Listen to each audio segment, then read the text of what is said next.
Podcast. What's going on, friends? If you didn't know, May is actually Mental Health Awareness Month. And I know a lot of you know how much I care about mental health, right?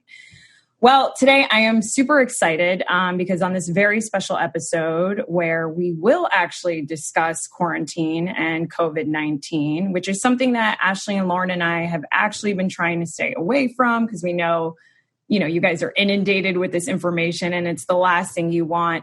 In the same token, I've been hearing and seeing in our Facebook group, and a lot of people have been messaging me that they're experiencing high levels of anxiety, especially with all the uncertainty going on right now. And to be honest, guys, this is just a very stressful time. So I wanted to take this episode and talk to two people, two friends that I have that are doing incredible work when it comes to studying and talking about digital wellness, our relationship with technology, how to build healthy habits. I'm always thinking, why can't I put my phone down? Why am I mindlessly scrolling through Instagram when I'm exhausted? Why do I go on Instagram when I have other things to do? Why do I feel like I need to respond to every single person? When it comes to quarantine, I think I've shared with you guys that I am highly productive. And so I've been able to get a lot of stuff done. But just answering questions like, is it okay if I do nothing all day? Should I be being productive? What if I don't want to Zoom with my friends? That's me. Maybe you're feeling something different. Maybe you're feeling anxiety and isolation. Maybe this isolation has turned into loneliness and you feel trapped. And the list just goes on and on. So like I mentioned, I have two very exciting guests, people that I respect, Mark Weinstein and Tommy Sobel. I'll explain who they are when I introduce them. But like I mentioned, I'm just fascinated with the work that they've done on their podcasts and communities that they've built when it comes to building healthy habits with technology and social media and just all around exploration of the self. You guys know I love this stuff. So again, this conversation may be a little all over the place as far as wellness goes, but it's obviously a very broad subject. So here we go. Yay, May, Mental Health Awareness Month. All right, friends. So we have Mark Weinstein, the infamous Mark Weinstein on our podcast. And I say infamous because he's one of the only people that has declined to come on to the I Don't Get It podcast when we were doing our Fire Festival episode. And that was so wrong. And the reason being is, I don't actually know the reason, but I'm just kidding. Mark obviously was in the Emmy-nominated Netflix documentary titled Fire, the Greatest Party That Never Happened. You guys may know him as the yoga guru, the man bun guy. And now he's actually the host of his own podcast called Look Up, which is sort of this podcast on exploration of, society and self. And I love it so much because Mark is actually one of my favorite people that I follow. I feel like you're somewhat of a sociologist. I don't know if you want to. Wow. If you could start with how your involvement in Fire Festival, this crazy party that was made famous through social media, made cheese sandwiches famous, and sort of led or maybe not led to this aha moment of how social media affects us physically and emotionally.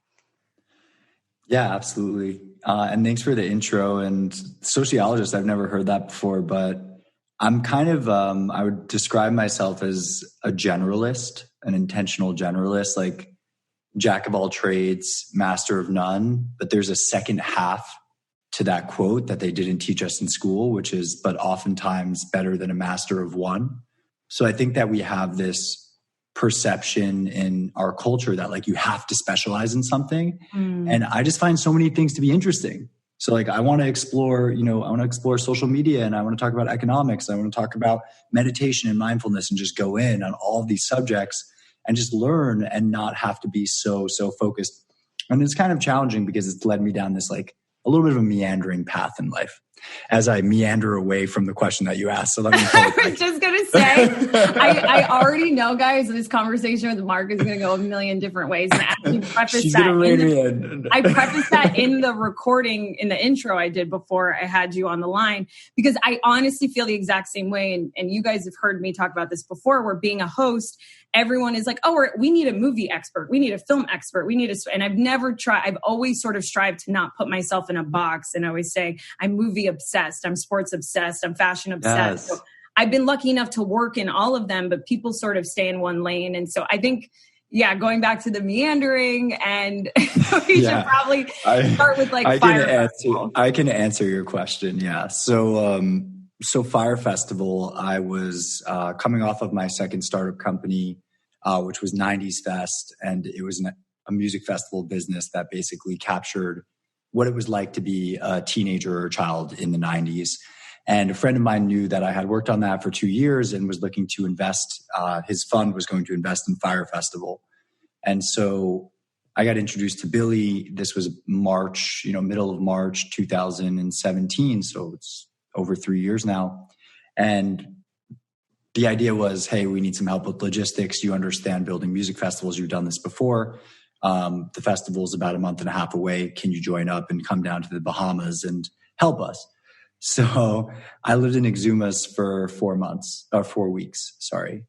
And it's funny because the documentary calls me a festival consultant. Yeah. And I've had young kids reach out and people be like, how do I become a festival consultant? That sounds like the best job ever. And I'm like, is that a job? It sounds like a Chiron that would be on The Bachelor, exactly. And that's kind of what it was. It is totally not what I do in any way, shape, or form. I mean, I've done business consulting, and that's kind of what I was brought on to do. But to your point on social media, because that's what we're here to discuss.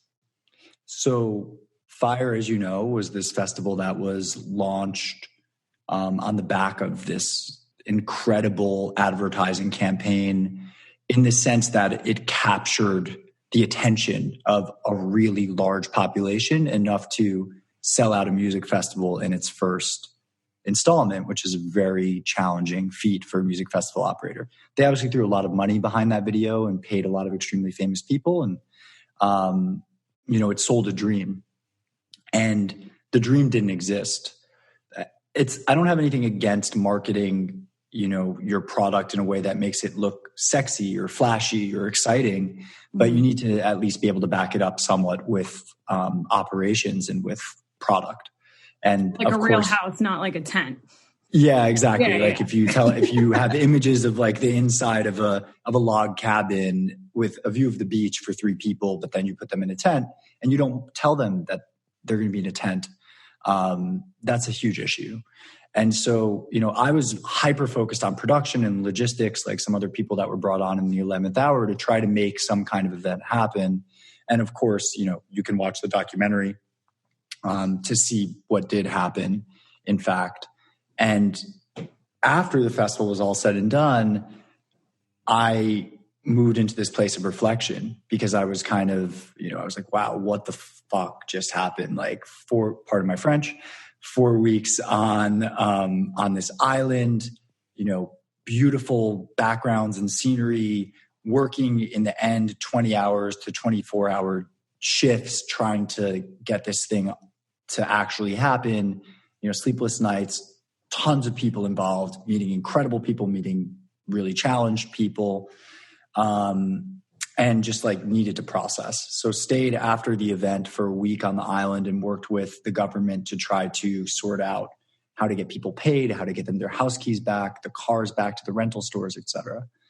And after that, it was kind of, I was on pause. 90s Fest we were finalizing our sale of 90s Fest, and I was kind of figuring out what I wanted to do next. So I was taking time to reflect on all of these things that happened. And I wrote this piece in like August of 2017, which was basically about how, asking, was Fire Festival just a microcosm or just a representation of what we all do on social media? And of course, at this time, I hadn't realized there was this, financial fraud involved, or at least the extent of it. Mm-hmm. So I asked, are we all a little bit like Billy in our feeds? And, being the kind of, having my nature to like really look at myself and oftentimes critically. And so part of the piece was also evaluating my social media presence while I was working on the island, because I probably posted 3 times. And at that time I had like a couple hundred followers. It was just like my close friends. But even so, it was like, what is this image that I'm trying to project of myself to even my friends and those around me? And it was images of like beautiful beach scenery and me hanging out on a porch overlooking a crystal blue ocean, and comments like, you know, view from the office could be worse, which we see a ton of now. And it was worse. And it was so much worse because I was stressed. I was freaking out. I wasn't sleeping. I was going crazy. Yeah. But my public facing, you know, Instagram profile was like, look at me. Life is amazing. Yeah. And so I was reflecting on that. And, you know, my assessment at that time was that we need more honesty on social media, and we need more vulnerability, and we need more openness on social media, because the challenges that social media creates are exaggerations of problems that we all face as humans already, which is jealousy and comparison. FOMO is an interesting one, fear of missing out, and fear being false expectations appearing real.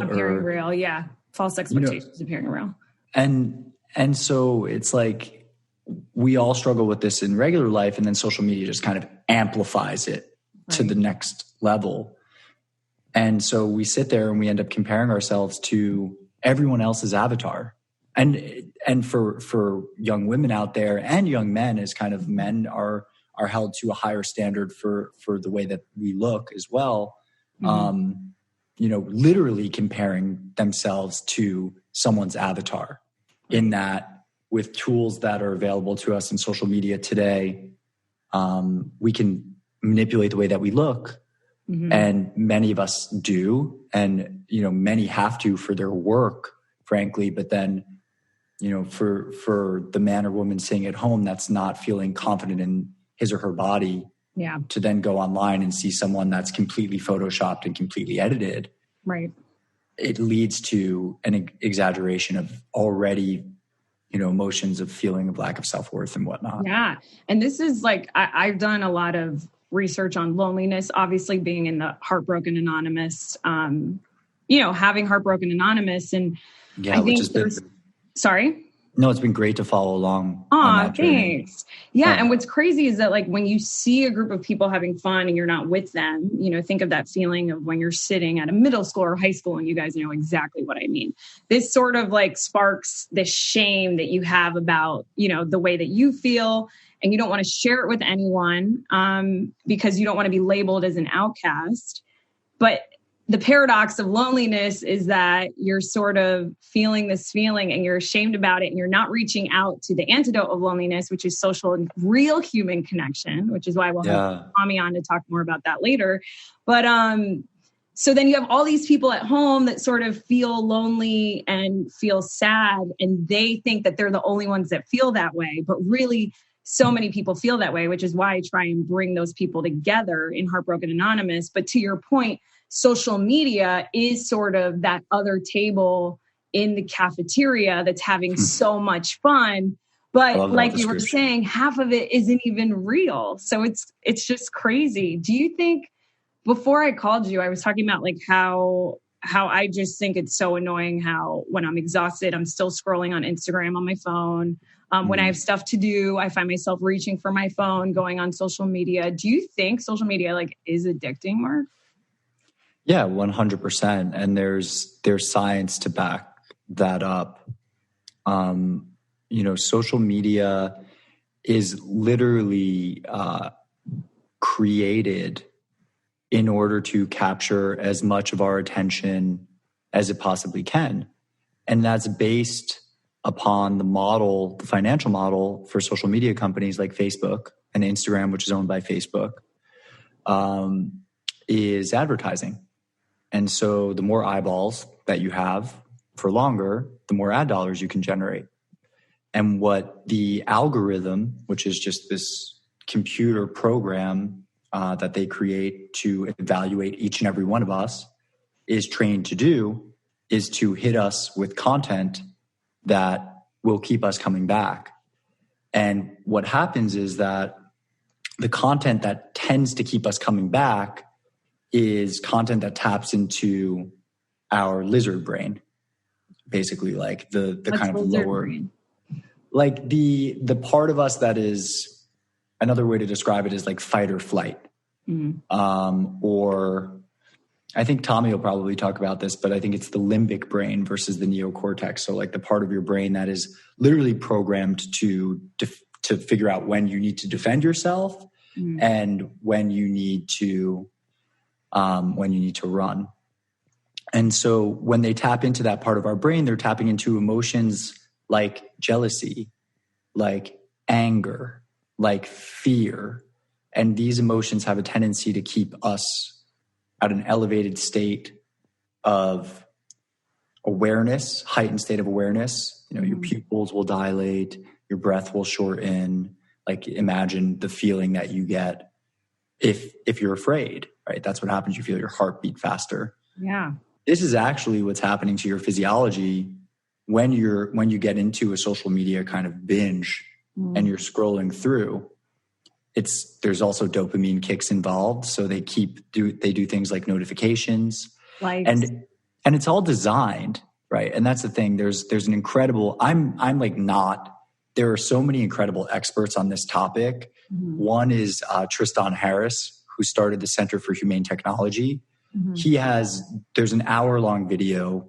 It's a YouTube video. It's on the website, which describes in full detail how today's technology is created to keep us coming back for more. How these companies essentially have a digital version of us, like a little digital voodoo doll that they experiment with. It's called A/B testing, to figure out what content we react to, and how really not even intentionally, but the byproduct, there's certain other byproducts when you start to scale it out beyond the individual level, which is that the more extreme the content in any field, right, the more likely you are to stay engaged. So YouTube, for example, YouTube has, I think, I'm not sure of the exact statistics, but it's like tens of billions of hours of views, right, every day on their platform. Yeah. And the YouTube algorithm determines something like 70% of what people are watching on YouTube. But the algorithm, it's been proven, drives people to more and more fringe content. So if you look up a right-wing political video on YouTube, you'll likely end up down the line on flat earther.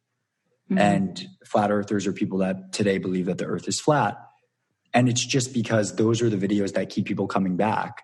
It's not like YouTube is endorsing that content, but in a way they are. In a way they are, if they're controlling the algorithm. And I'm sure Instagram's so similar to that. Mark, what do you take of like how, and we can get into social responsibility. And again, I feel like we could talk about that for an hour and like whether or not they should be held accountable. Like I think that they should, and they don't really take responsibility.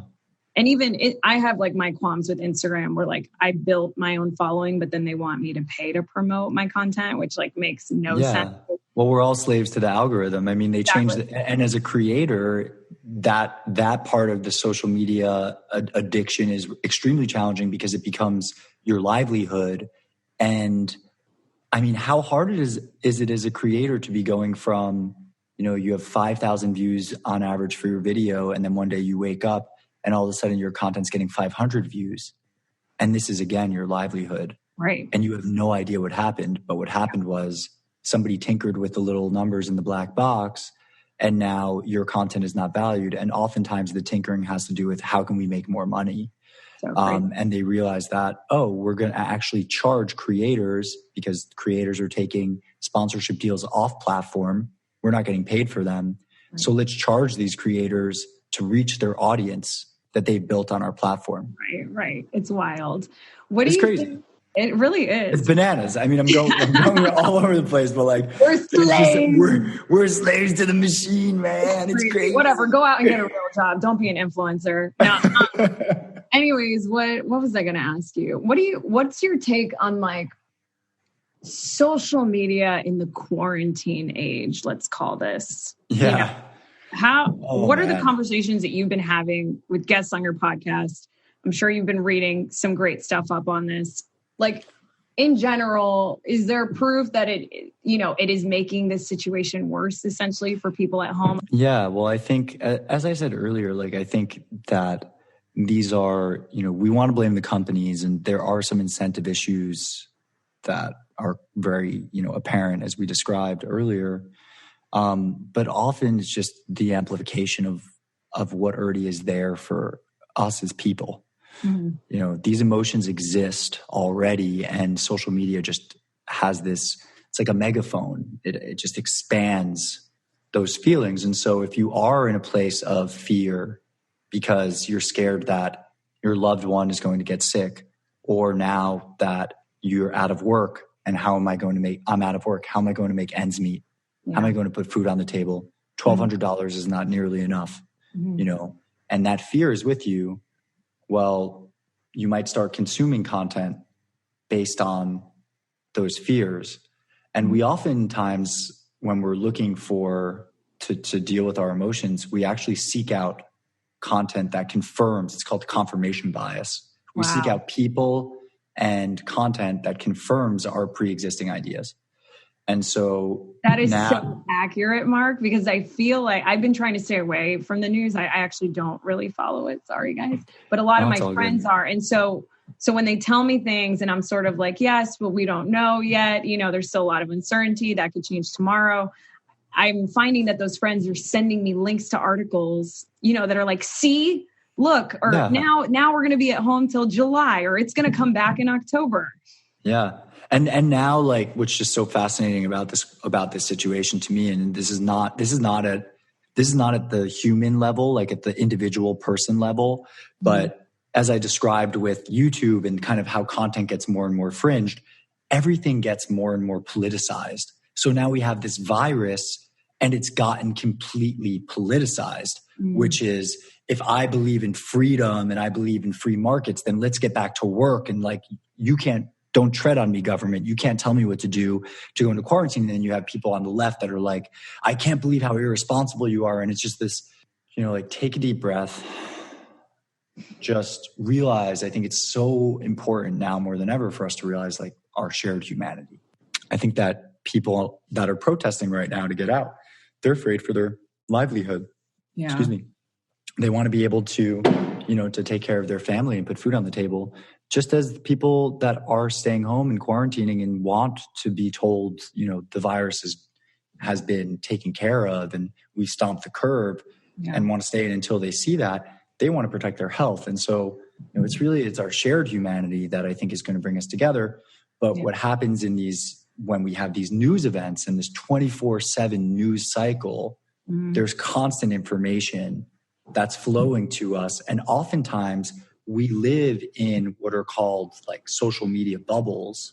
We're actually only seeing content that reinforces what we already think. Yeah. So if we're afraid of the economy, then we're going to keep getting content sent to us that says the economy is collapsing. The economy is collapsing. Unemployment. Disney's, losing billions. Yeah. Yeah. And that's very real. But this the politics of it all, the divisive nature of it all, is also exacerbated by social media. And unfortunately, the politics plays to our kind of baser emotions like fear and anger.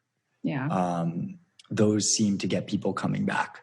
You recently shared a post that was like your 5 digital wellness tips. And I was hoping you could impart those on us. 2 simple acts that you can do to reduce your dependence on social media in particular, but also your just technology in general, is to create time in the day in which you do not have access to your phone. It remains to be one of the few ways that clearly, stop you from connecting with the device and in a way that's not healthy. It reminds me of, I was born in 1990, and it's so funny looking back. Like, I never thought that I would ever say that I missed like the AOL dial-up tone or like any of these things. But my parents, essentially we had healthier habits. You're like, maybe not. No, I'm thinking of the noises. It's like the crunchy noise that came out with the dial-up. I was like, Mom, modem. I'm on the phone. It was like, yeah, exactly, in your ears. Always when I was on the phone with the boy too, my mom would like just she'd come on, of course. But then anyway, you were the one doing it because you were on AIM and you were up all hours of the night. There you go. But what was your screen name? Actually, what's fun? My screen name was Short Stuff 2N, and I still like. Nice. What was I going to say? But Mark, we had computer time. You know what I'm saying? Like my parents like set away, and I wanted to be outside. I wanted to swim in our pool. And then there was computer time. Yeah. Computer time. Is that essentially what you're saying? Habit number one is? Yeah, essentially. Well, it's kind of the opposite. Habit number one is anti-computer time. Okay. So it's, where I think we can make a really big impact on our days. And there is another habit actually that is computer time. So I'll go there after this. But the times that we can have the greatest impact on our days is first thing when we wake up and the last thing before we go to bed, because we know that sleep is, and more research continues to come out on this, that sleep is extremely important in terms of building health, mental health, emotional health, physical health, all these things. And so we have to build digital health as well. And so keeping our phone on and next to the bed and having it be the last thing that we see before we go to sleep is actually providing us with a worse sleeping experience. Oftentimes it makes it harder to fall asleep. And part of that has to do with the blue light that you're getting from your phone or your other device, your computer. Mm-hmm. And so what I recommend is before you go to bed, I try to keep my electronics out of my bedroom. I try to keep my computer out of my bedroom and my phone. Of course, sometimes you want to binge watch a little Netflix before bed. Okay, I get it. Mm-hmm. If you can do that outside, and then you make your room like a little phone-free sanctuary. So before bed, for 30 minutes to an hour, you take the opportunity to do something that's not on your phone. That can be journaling. That can be reading a book. That could even be taking a shower or a warm bath. So then, since you don't have your phone in your room before you go to bed, the next best thing to do is not have your phone on you when you wake up. It's already not in your room. But Mark, how am I going to wake up? I wake up to my phone alarm. Mm. Well, you can go on Amazon.com and you can purchase a old school digital alarm clock for like $10 now, or even an analog one. Mm. Set the time to wake you up. And the best description that I've heard of this is if you woke up in the morning and you had 15 of your friends walk directly into your room with all of their questions, all of their energy, all of their interest, just right on top of you, would that be a positive experience for you on a daily basis to wake up with your friends surrounding your bed? Right. The answer is probably no. So, why do we do that digitally? Why is the first thing that I do when I wake up, turn to my right, pick up my phone, and then I have 25 messages from the night before, I'm checking emails, and it's just a mental invasion. Wow. So what I like to do is ride the night of not having had my phone and then keep my phone off for an hour and take care of my morning routine. So usually that can be exercise. For me, that's meditation and breath work. Making myself a cup of coffee. Yeah. I'm really patient about it. Number 3 is actually more like the computer time that you mentioned, which is, okay, Mark, you say you don't like social media, but you're clearly on it. And that's so true. Like, I don't mean to be a hypocrite. I only talk about these things because I struggle with them massively. Yeah. Particularly around like information overload. Like, I just love the news. I love, articles and getting my hands on data and whatever I can find to parrot later on and pretend like I'm smart. But I like that term parrot. That's funny. Yeah. So what Nir actually recommends, and I started practicing this thanks to him, is I actually carve out on my calendar a few hours a day. And I have 2 time periods during the day of 1.5 hours worth of time that is dedicated for social media scrolling and digital article reading. And so basically I'm giving myself permission at this time of day to go on social media and engage in any way that I want. Mm-hmm. So that's number 3, carving out time in your day explicitly for social media use. Another practice that I have, which is kind of an extreme of the morning and evening, is I literally take off an entire day every week. And I'm blessed that I'm able to do this. I understand that, people work 7 days a week and they're not able to do that. So I want to be sensitive to that. Mm-hmm. But I have set boundaries in my life with coworkers and with friends and family that from Friday night at 8 p.m. until Sunday morning, I will not be on my phone. I will not be accessible. And Tommy will talk to you about Brick Time and kind of what he's built there. And it's incredible. I do this. Incredible. Yeah. So we're changing the cultural dialogue around it's okay not to respond right away. Yeah. When did it become this thing that like if I look at a message, just because you saw that I saw it doesn't mean that I have to respond to it or that I have to keep my snap streak going. Okay, what's the last one? Meals. Ooh. Meals are so important. Like meals are an opportunity for us to connect with our loved ones, or if we're eating solo, to connect with ourselves and to really focus on being present to the taste of what we're eating, or if we're cooking for ourselves, what we're cooking. Like, what a wonderful time to just disconnect. So I like to make meals phone free, and I like to encourage. I'm like that guy. Like if you come out with me to dinner, I'll be like, hey, like I'm really not using my phone at the dinner table right now. Like, can we drop in? Can we have a real conversation? Because there's nothing worse. I think there's nothing that feels worse. Even though we do it, we often do it to other people. It's like, how bad does it feel when you're in the middle of speaking and then someone just whips out their phone and starts texting someone? It's like, when did that become socially acceptable to basically say F you to someone to their face? Because your phone's more important. So rude. It's so rude. And if you find yourself doing that, it's really it's a habit that I don't wish for anyone to have, because it's so rude. You wouldn't talk to a real person in the middle of a conversation with another person if they were standing there. And that's like essentially what you're doing. But meals is great because I'm learning in this course I'm taking at Yale, the science of well-being, that all these healthy habits like getting good sleep and meditating, which I'll get to with Mark in a second. Savoring is a big thing that can boost happiness. And so if you are having that meal by yourself, you're able to savor and be in the moment and remain present and not think about, what am I going to eat for dinner, or, what's going to happen later. You're just like in that moment, sort of appreciating the deliciousness of what you just ordered or made. And I think, it sounds silly, but it really is a way to make you happier. There's one thing that I've been so stoked to talk to you about today, actually. I feel like I can't really talk to, I haven't really talked to any of my friends about this, but I want to go into sort of how I've been feeling in quarantine and sort of something that you posted titled The Subtle Art of Doing Nothing.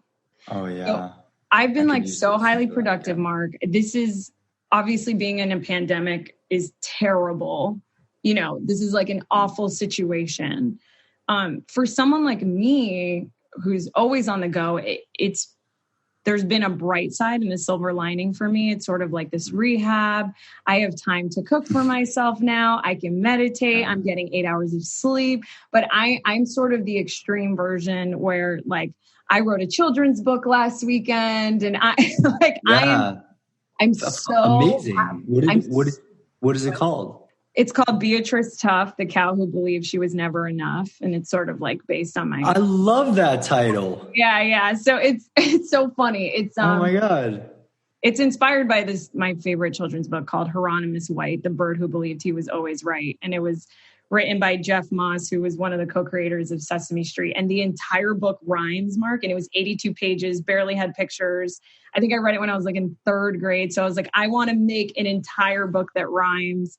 But anyways, I think that there's like 2 kinds of people in quarantine, Mark. There's people that are like, I really don't want to do anything today. Is that okay? Or should we be using this time? Should we be following what the Stoics say? I know you love, I love Stoicism.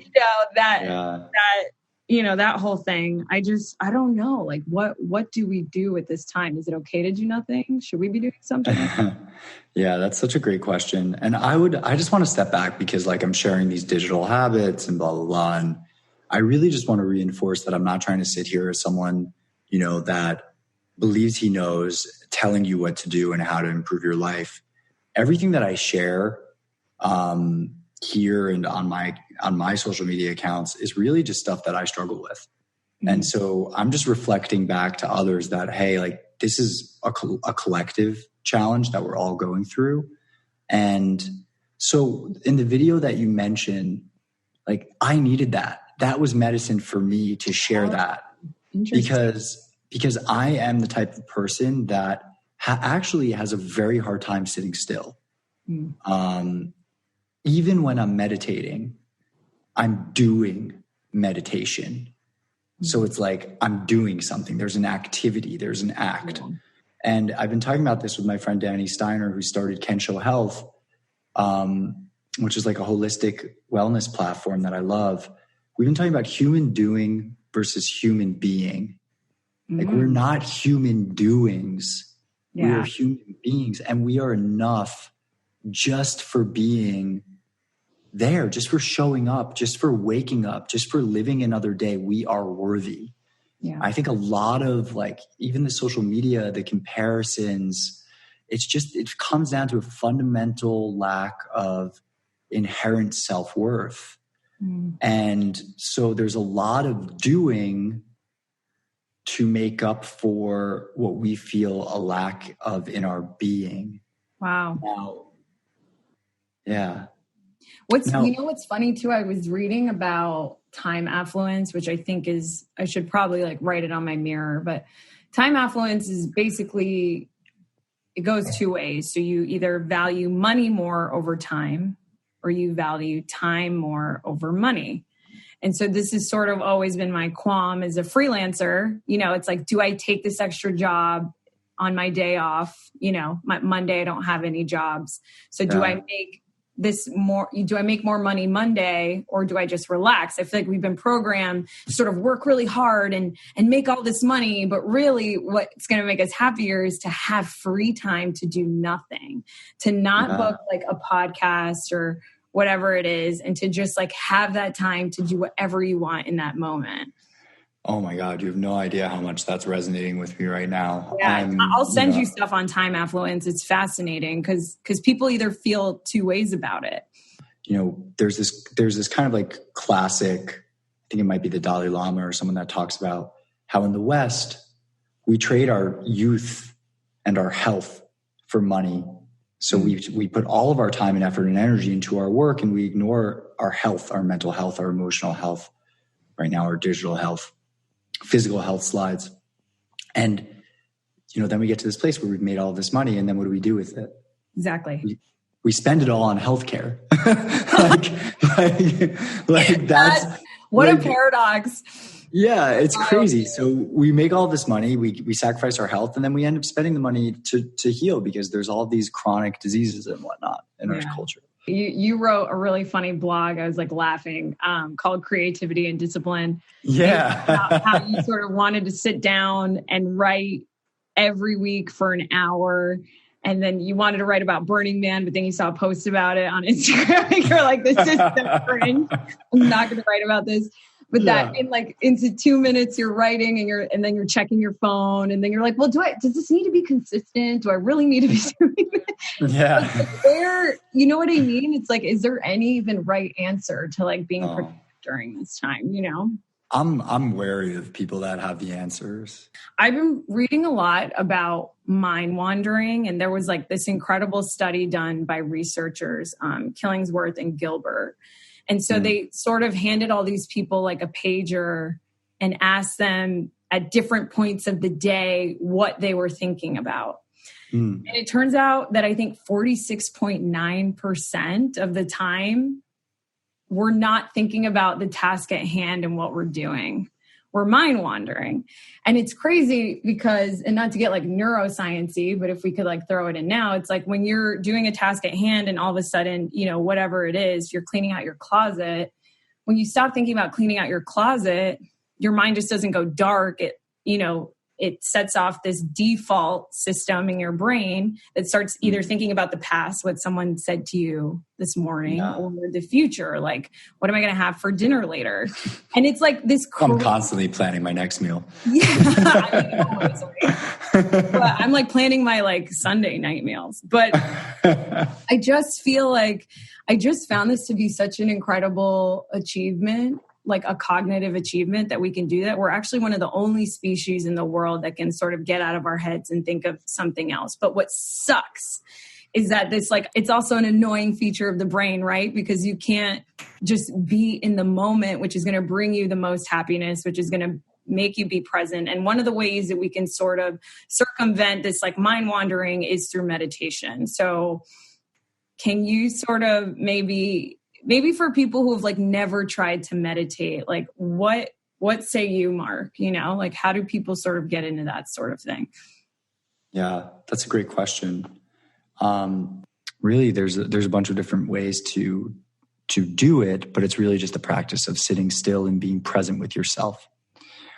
And I find the greatest tool that we have available to us, one, because it's free and everybody has access to it, and two, because it's a really cool thing that we can take control of an unconscious bodily function, which is breathing. We have our breath as a tool. So you can meditate simply by following your breath and counting. So you can inhale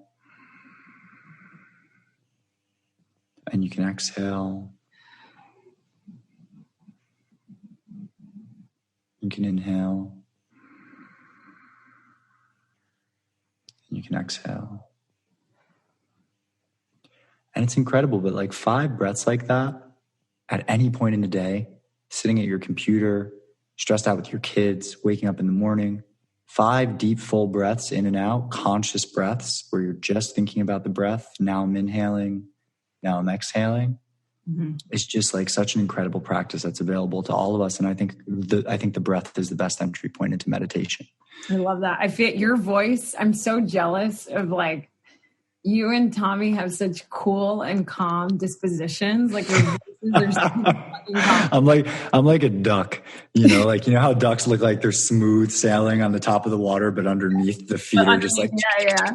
I'm the opposite. I feel like my head's underwater and my legs are like, I'm so chill on the inside, but I just project out. Like I feel like I sound so annoying talking to you. Like everyone's probably like, calm down. Like this is fine. No, what do you mean? You're amazing.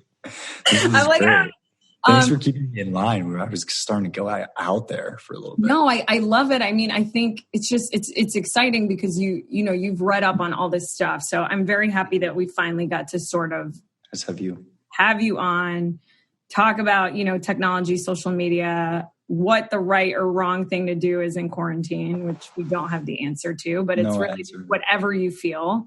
Yeah. And maybe just try and stop your mind from wandering, take some time away from your phone and give meditation a shot if you haven't already. Where can people find you? And, great question. Who do you meditate? Actually, I don't know if I've ever told you this, but I've always sort of meditated here and there, but it wasn't until you added me to Deepak Chopra's 21 Days of Abundance, which I got on the podcast, where it was great because it was sort of this accountability chat where I had to do it. And so I did it every morning. I noticed that I was so much happier during the day. I loved myself more because I was taking more time for myself. Yeah. And so I really want to thank you for that because I don't think I would have been really into meditating if it wasn't for 21 Days of Abundance, which I actually ended up doing again. And now I actually like doing different meditations like body scans, loving kindness ones. You mentioned sitting, but I know that there's like walking meditations too. I think it's the practice of not thinking about anything else. So even if that means like taking a walk, during the day and really trying to just focus on the here and now, really trying to savor that meal you're eating, it's all forms of meditation. Yeah. But that's it. It's that simple. So whether you're walking or whether you're eating, as you described, if you take a moment to look at your food before every bite and to chew it like 15 times in your mouth and to really taste it, you're right there. Yeah. And that is like a really hard thing to do for me, especially because I love to eat. Isn't that so silly? And that I just love to eat so fast. It's kind of silly. Hard. Well, the greatest problem of men is sitting alone in a room or something like that. Some smart dude said one day. Yeah. This has been so fun, and there's so many practices to explore. So I love the Deepak Chopra meditations. He and Oprah in this time have released a number of free 21-day programs. What's great about the Deepak meditations is they also offer exercises. So there's exercises, like journaling and different ideas every day that you get to carry with you and think about, which I love. Mm-hmm. I love Joe Dispenza.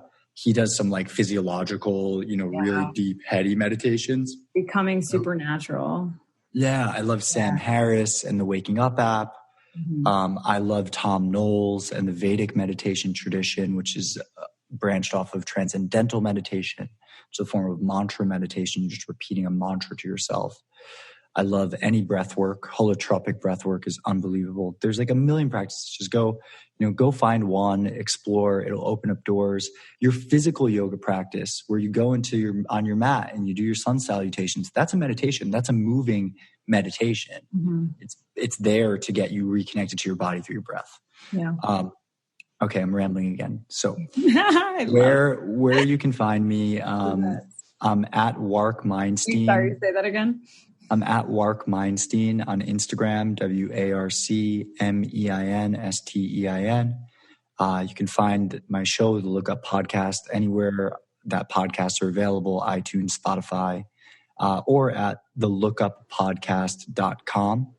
And you can sign up for my weekly newsletter. I write some of these crazy thoughts sometimes and share them with people. And so, now it's just like super happy to come on, like everything in its right place and time. I don't know why I said no at that time. I think I was afraid that you guys were just trying to roast me for being the fire fool, but I'm glad to be here now. Well, Mark, thank you so much for coming on. We'll have Thanks for having me.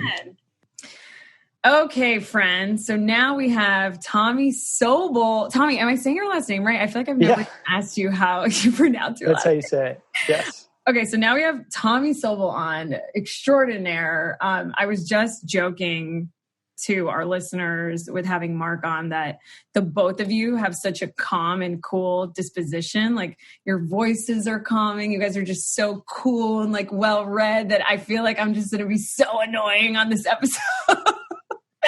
How could you be annoying? Anyways, guys, Tommy's story, he's become like such a dear friend of mine, but I actually met Tommy through Mark.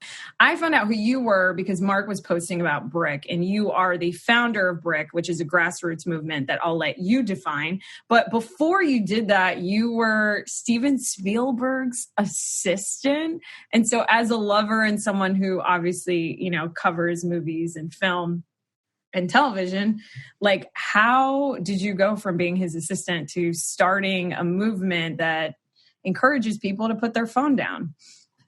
Cool. Well, first, thank you for having me. I was so excited to be on this show and just love your whole vibe and everything that you do, and always just been so grateful that you're a part of the Brick community and been so supportive of what we're doing. So I'm just really grateful for you. Thanks. Aw, thanks. On the show.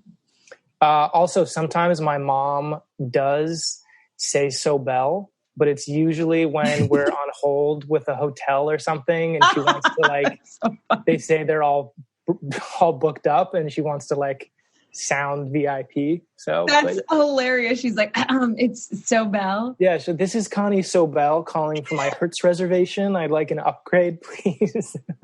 Wait, Connie sounds amazing. My dad, we would go on road trips as kids all the time, and I would get so mad at him because we're from Florida, so we'd drive through the South, and he'd all of a sudden sound, and we also lived in Mobile, Alabama for a little. That's a story for another day.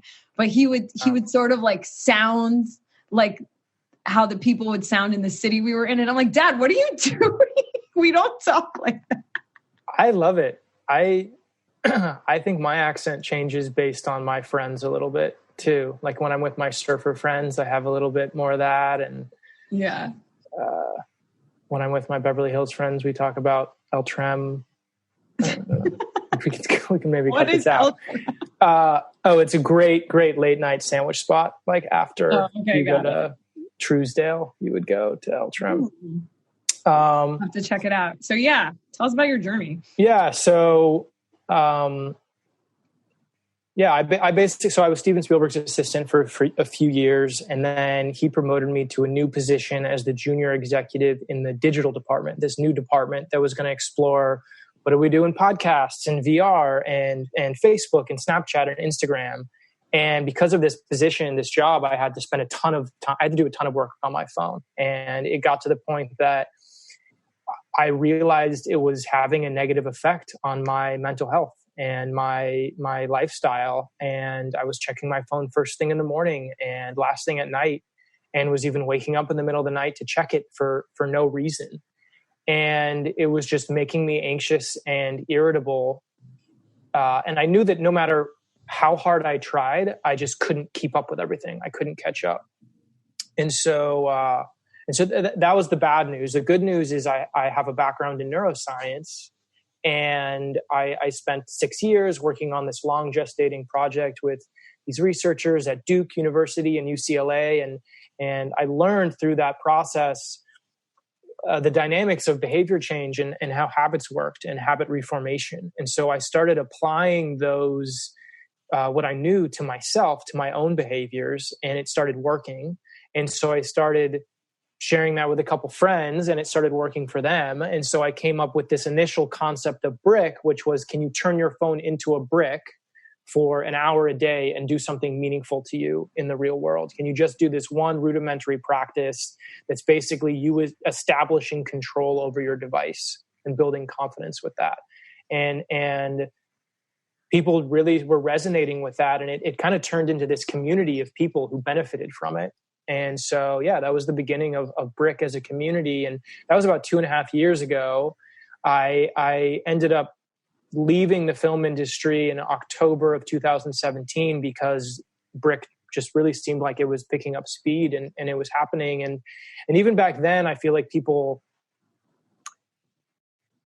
didn't really grasp, or the average person didn't grasp the issue. I think that back then, when I was telling people, hey, I'm going to leave this job that I've been working to get towards for the last decade. Yeah. I'm going to leave this industry in this incredible position that I feel like a lot of people would die for, to start a phone-free company, to start a phone-free business. And everyone's like, wow, that's a really interesting idea. But like, good luck, man. Yeah. Like, everybody loves their phones. Social media is cool. Yeah. And it's only in the last year or so that I feel like there has been this sea change where people have started to realize that like what I was realizing, that it does have a mental health consequence, and this obligation of being always on, that burnout is real, and it's not a meaningful life that we live through screens, or at least the way that we were using screens at the time. We could talk about how people are using screens today. And I think there's some hope to it, because people are actually using it to connect face to face more often than they were before. But so it's kind of my story, or part of it. Which is fascinating and such an important lesson in staying in line with your meaning, right? And your purpose. Just because you had this job that seemed super glamorous, you were making all this money, it essentially wasn't this fire burning in you. It wasn't this purpose, which I think this is your purpose. I don't know if you think that. So I think that's an important takeaway. But I wanted to ask, like, why brick? Why like a red square? How did that come into fruition? Like, were you thinking of like the third little piggy? And I think you lived in a brick house, the third one. I mean, I don't know if you're familiar with this, but when your phone breaks, like when you update your software and there's an issue with it, they say your phone turns into a brick. So like a phone being bricked is a technical term. And so we're just playing around with that, where we're saying, turn your phone off, make it defunct, turn it into a immobile object that serves no purpose other than, just make it sit there like a brick would, instead of this supercomputer, this device that's controlling our lives. I mean, that's at its surface, but Yeah, it's really interesting. The concept, I was searching for what I wanted to do next. And I knew that I had compulsions to overuse my phone, and I knew that it was a problem. And I wanted to figure out how I could take my background in neuroscience and my social media addiction and maybe find the solution for myself and see where it goes. And I was just meditating on it classically, and the name Brick just kind of came to me. That's amazing. Well, I love it. What is Brick? We say that Brick is a grassroots movement for people who are dissatisfied with their relationship to screens and social media and are looking to spend more time living meaningfully in the real world. We have that daily challenge to our community to turn your phone into a brick for an hour a day and do something that's meaningful to you. And then we, for the past 2 years, have been throwing phone-free events and retreats. I also am now a digital wellness coach and speaker. And so I developed this 3-step program. It's a technique basically that helps you break your bad phone habits, feel freedom from your phone, and have more time in your day. And this is just, it's so revolutionary, guys. And to start off with events, Tommy has multiple different kinds of events. One specifically that is my favorite is called Choir. So Choir is a specific one where you sort of go and learn this song in one day. It's just one song and you learn it in the company of strangers. And you guys know I love when like strangers connect, obviously, because Heartbroken is very similar. But essentially we were learning this song. I think it was all night long.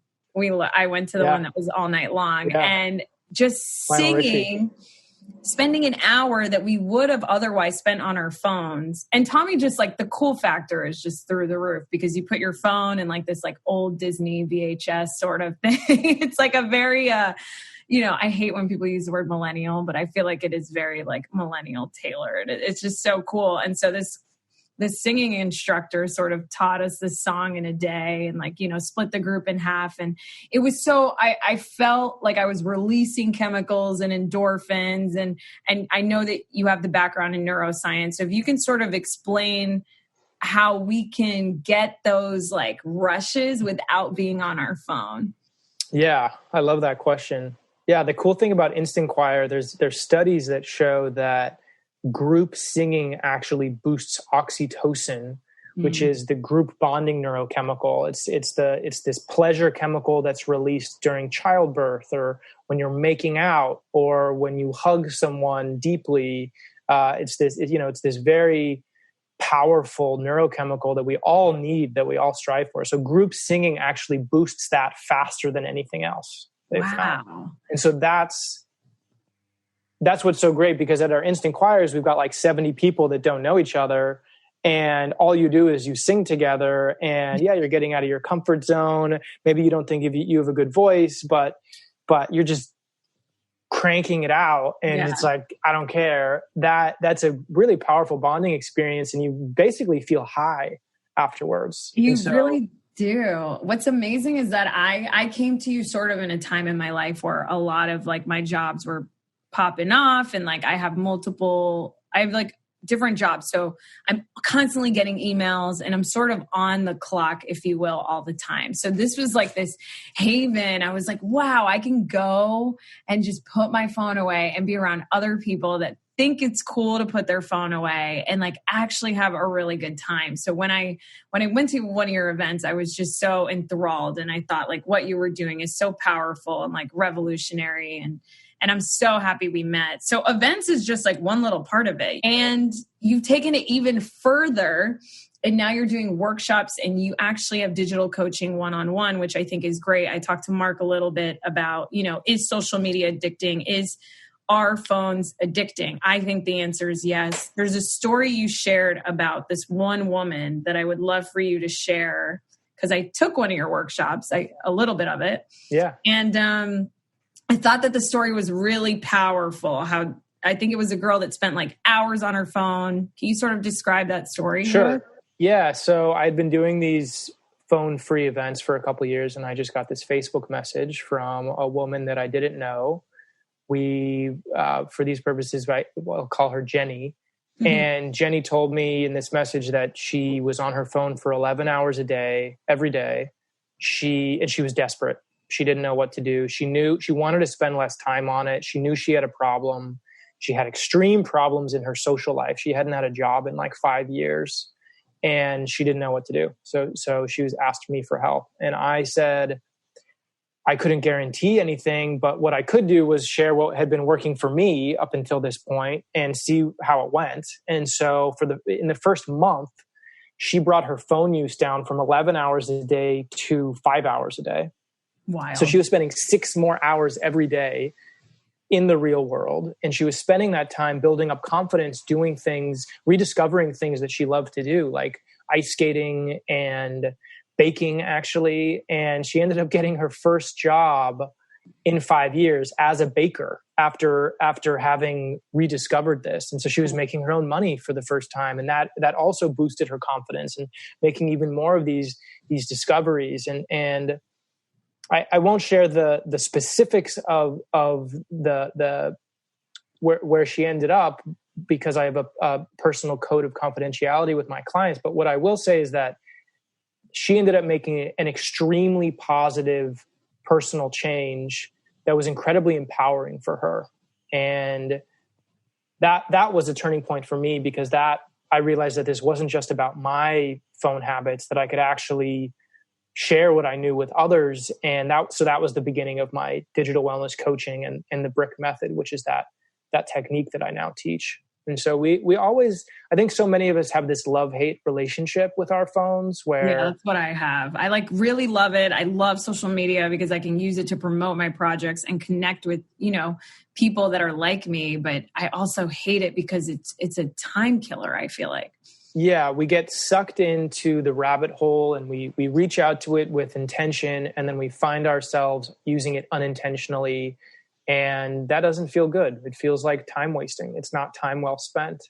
And so we think of it kind of like this nuisance, like this frustrating thing. But in Jenny's case, it can be a lot more than that. I mean, she truly wasn't living up to her potential, and she was allowing herself to be distracted for most of her waking hours through phone use and messaging. And when she was able to break through that, she totally transformed.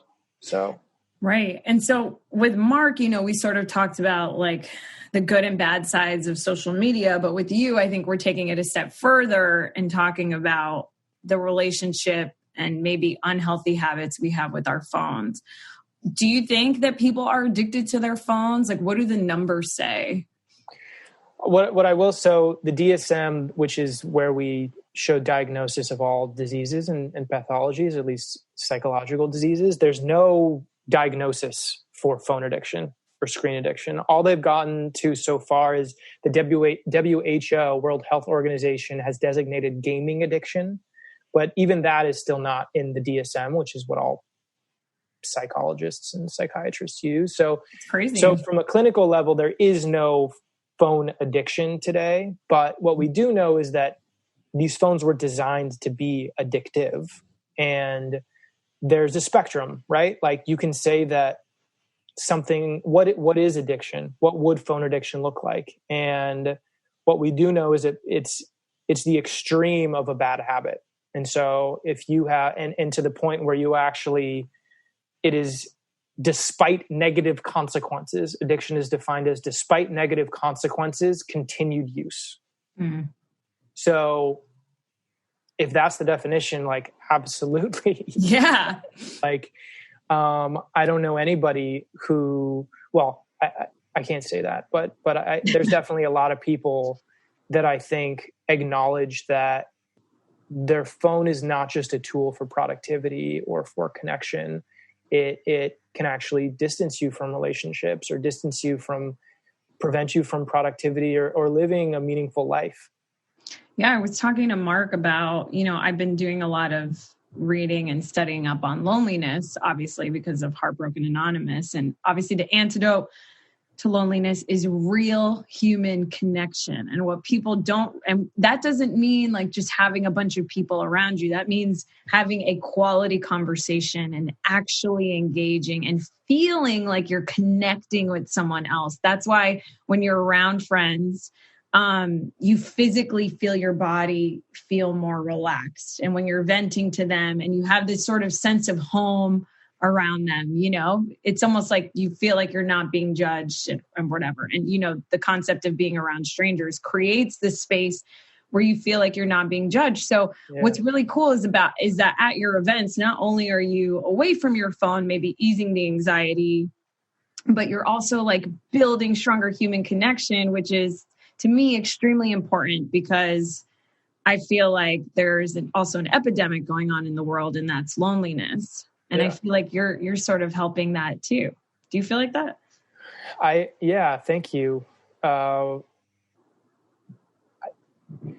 There's so much evidence that shows that habit change is better together with other people. I think of Brick as ultimately a habit change community, people that are motivated to improve their habits. And that can be for a bunch of different reasons. It could be because they're lonely. It could be because they feel unproductive, or they're just in a crappy job, or, there's so many reasons, but I definitely think loneliness is a big one. And there's also research with that heavy internet users are 5 times more likely to suffer from loneliness and depression. And heavy internet use is defined as 5 hours a day on screens. And what we're seeing, especially now, I mean, even before the pandemic, I mean, the average American was on their phones 5 hours a day. So the average person was a heavy internet user.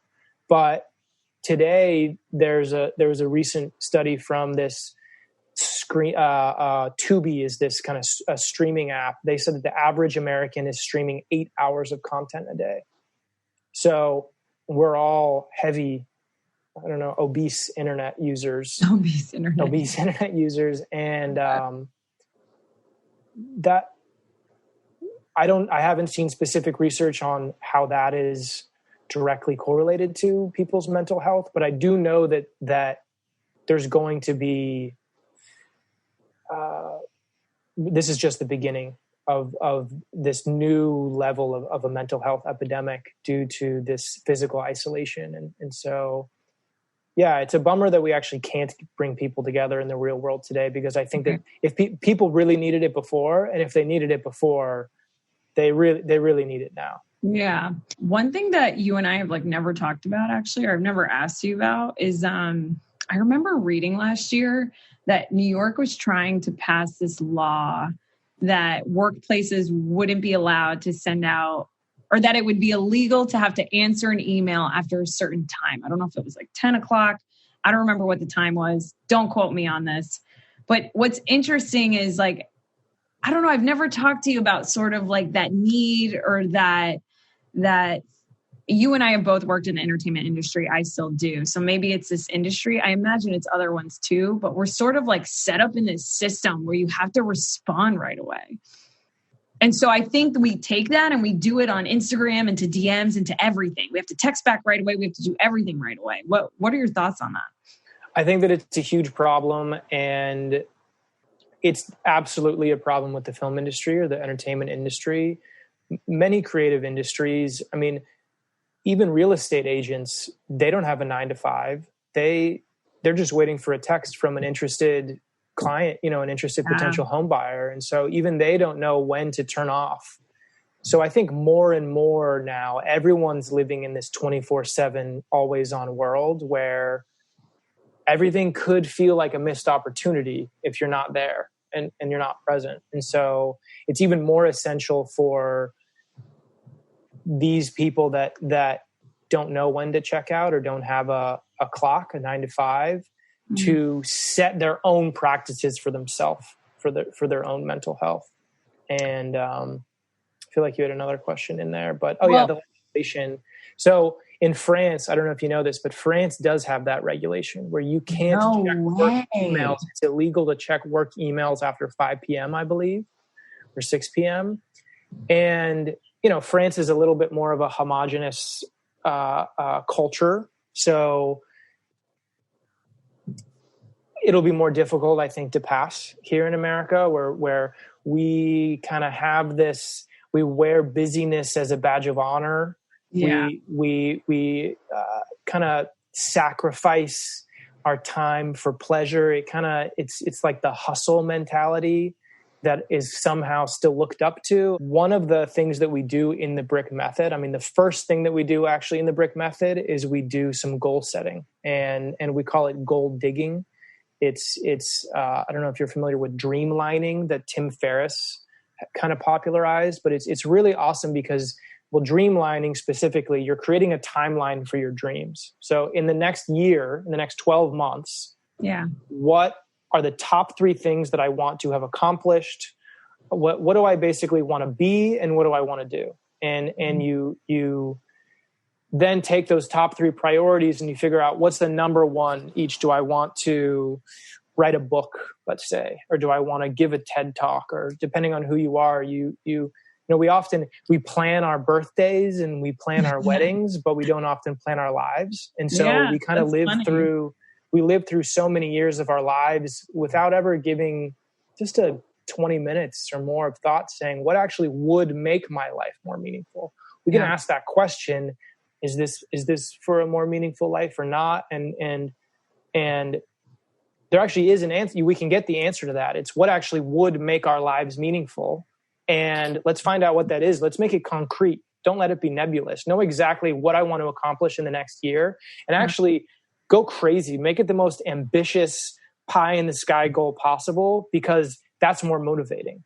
If it's like, oh, I want to read 10 books this year. It's like, okay, that's cool. I want to read 52 books a year. I want to read a book every week. Like that's an ambitious goal that actually studies show you'll actually be more likely to follow through on because of the ambition. So I think that it's easy to do all these little things that don't actually move the needle, or you don't even know where the needle is until you define what would make your life meaningful. And so I think that's a really important exercise that is also dynamically changing. Doing that once every 6 months is a pretty awesome exercise. I love that. Tim Ferriss dreamlining. I'll have to look that up. I've recently been reading up on, I forget what her name is, Gabrielle Odenberg. She created this method called WOOP. Have you heard of WOOP? Oh yeah. Wish, outcome, obstacle, plan. Yes. So to sort of, I've started to do this. So I sit and I'll meditate and I'll think of a wish, whether it's like for the week or for the year or for the next couple of years. And it's called mental contrasting, because like, it's really easy to be like, all right, I want to be the next Oprah one day, whatever. But with WOOP, you sort of have to then, after you have your wish, you think of the outcome. So you like feel that feeling of like whatever it is, that you're trying to accomplish. And then the next part is the most prolific, and it's you think of the obstacles. And thinking of the obstacles then helps you plan, okay, if then, like, if I just want to eat healthy, if I see a slice of pizza, then I'm going to reach for the apple instead. So now you have like this plan. So I love the dreamlining. I'll definitely be looking it up. But yeah, I've been like implementing all these different That's great. things. Yeah, I love that. You mentioned practices too. And obviously I don't want to give too much away, because you guys should definitely sign up for Tommy's workshop and like check it out for yourself. But one of them, you've already, it seems as though, influenced Mark and I with, and that is putting your phone away an hour before bed, charging it somewhere else, not in your room if you can, or if, you live in a studio like I do, maybe charging it really far away. As long as it's not reachable from bed. So it's not within reach. Exactly. Yeah. And then when you wake up, spend an hour without looking at your phone, and spend that hour either meditating, making a cup of coffee. And so I've been doing that. And Tommy, it's literally helped so much. I don't have anticipatory anxiety. I'm not like, and Mark was saying, it's like when you look at your phone right away, when you wake up, it's like you're taking in all the energy of like all those people like trying to text you and all these emails. And there was a study I came across in the course I'm taking I wanted to tell you about, because I thought you would think it's interesting. So this guy named Brian Wansik, he works in like the Cornell Food Lab, And so he did this study with secretaries. And so he put a candy bowl on their desk. And then he put, for some secretaries, and then for other secretaries, he put a candy bowl sort of 2 meters away from them. And 48% more candy was consumed when it was on the desk. So I just thought about like, wow, this is exactly what Tommy's been teaching with sort of like putting your phone away. And then visibility matters too. So he did the same thing. He had, a group of secretaries who had it on the desk and a group who had it in their drawer. And apparently 25% less candy was consumed if it was in the drawer. And I thought that you would find that like fun. I love that. I don't know that study. I'm going to use that. Yeah, you should. I'll send it to you. Yeah. It's so what you're describing in behavioral science, we call that environmental design. So you're actually designing your environment for success or failure. We think that good habits, we think that behavior is really a matter of willpower or discipline and grit. Like I can't check my phone first thing in the morning. But if it's out of sight and out of mind, then you don't even need to use your willpower muscle, which is this very flimsy muscle. You don't even, if it's impossible for you to check your phone in bed because it's across the room, you don't need to exert any mental energy to do the right thing. And so, that study kind of shows that if you can design your environment to help you use your phone only when you really want to, like I charge it at my desk in the other room, then I'm able to do these things that I want to do. And I'm not as susceptible to my weaknesses of, if my phone's my alarm clock, then, let me just check one thing. And then it's a slippery slope. You can't just check one thing. Yeah. And if you buy that alarm clock on Amazon or, just so you guys know, I actually use my Google Home as my alarm clock. So I don't need my phone near me to sort of wake me up. And I've put in all my meditations on like this old iPad I found when I cleaned out my closet. It's like the iPad 2. It's so funny, Tommy. It like cannot do anything, but it luckily can take this app that has like meditations. Like it was capable. So yeah, so I do that and I'm getting 8 hours of sleep now. And it really is easing all my anxiety in quarantine. So is there like a certain amount of hours or time that is deemed healthy to be on your phone? Like, is there sort of a standard that we should be trying to achieve? I think about this question. The solution is both quantitative and qualitative. So quantitatively, in general, we're spending too much time on our phones. So the goal is to reduce the amount of screen time. Right. Is the solution zero screen time? No, we're not saying we want you to become Amish to just not use a phone at all is the solution. We're saying use your phone in a way that is intentional and makes you feel good. And so that gets to the qualitative point. So if you're using your phone and you put it down and you're like, wow, I'm so glad I just had that FaceTime with grandma. I haven't seen her in a while. And that was really nice to catch up. Mm-hmm. And that was a 3-hour call.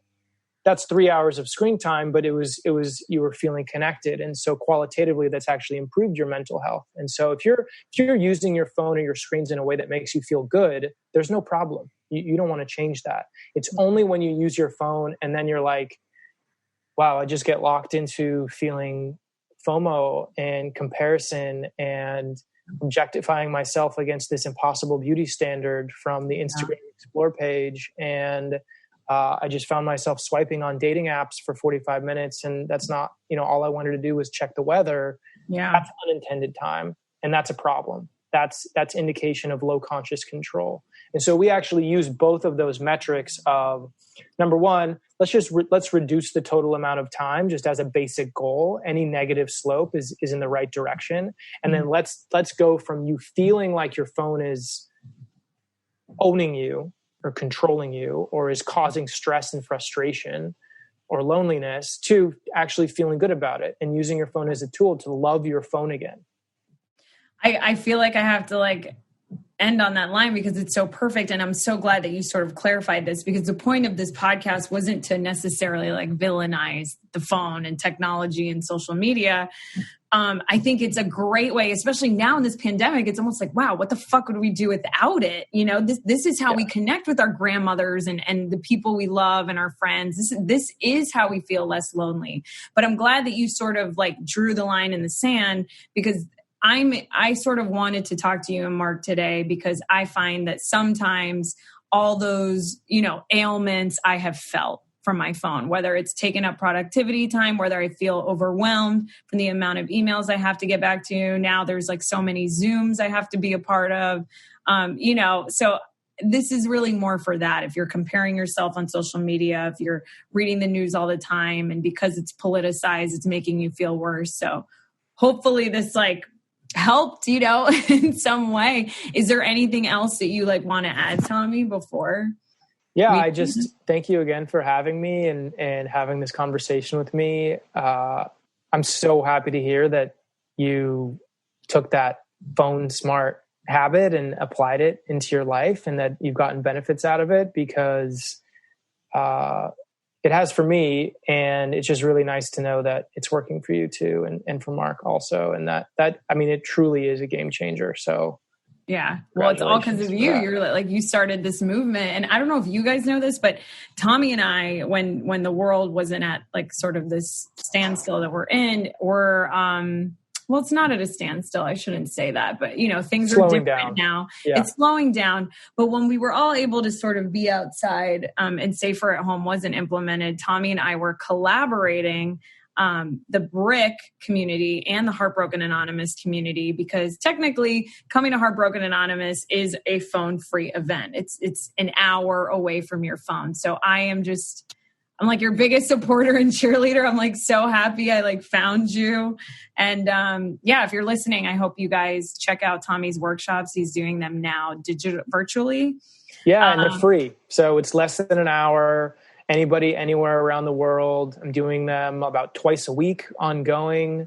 They're super social and fun. You get a taste of what the BRIC community is about and digital wellness, and would love to have anybody that's listening on our website. Yeah. What is your website? GoBrickNow.com, all spelled out. And if you want to go straight to the workshops page, it's gobricknow.com/workshops. And they are, virtual workshops. Amazing. And where can people find you? We are on Instagram at GoBrickNow, and we're on YouTube.